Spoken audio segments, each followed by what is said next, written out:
Wherever we look, it seems that artificial islands are appearing.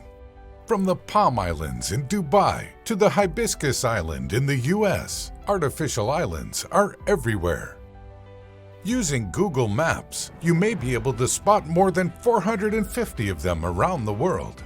The practice of building artificial islands dates back to ancient Egypt, and the Netherlands have been building these islands since the 1500s. One such island is now home to 400,000 people. Artificial islands may provide many benefits, such as promoting economic development and providing extra living space in overcrowded areas, or housing people whose homes will be flooded by global warming. But did you know that they also come with certain disadvantages? The building of artificial islands can cause significant damage to seafloor ecosystems, which are absolutely vital to the health of marine life. That's why they need to be constructed with a great deal of care and attention.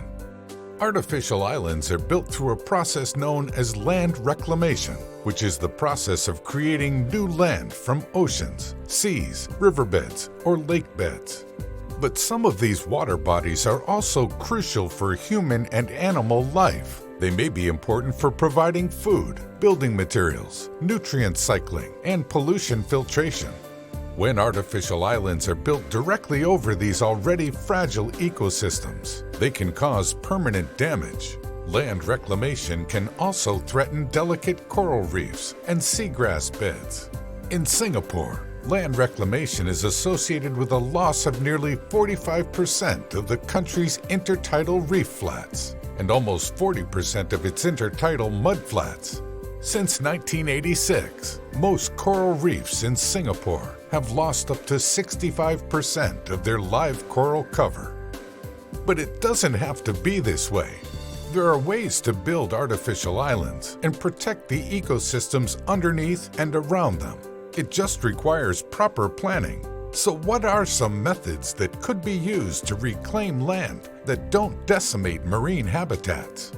It turns out that a lot can be done to both minimize the negative impacts below the waterline and integrate underwater environments into the new islands' lives.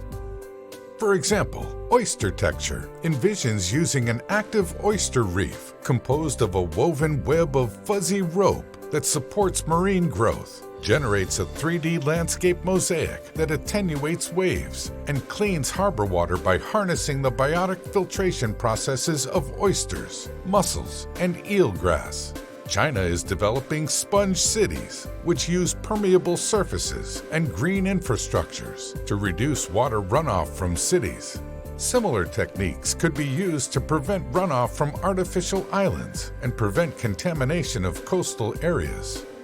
Future construction should also be carefully planned to ensure the preservation of important marine habitats. Instead of fragmented seascapes, developers could create corridors for climate migrants or for species most at risk from habitat loss. All this requires some considerate spatial planning and intelligent designs. So what is standing in our way? Why aren't we building artificial islands that protect marine life instead of destroying it?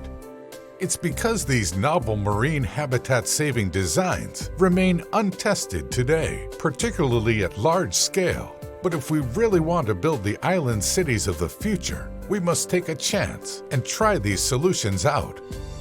These design strategies and careful spatial planning methods that integrate seascapes and landscapes are the key to creating artificial islands where marine habitats grow and thrive and give back to the communities that support them.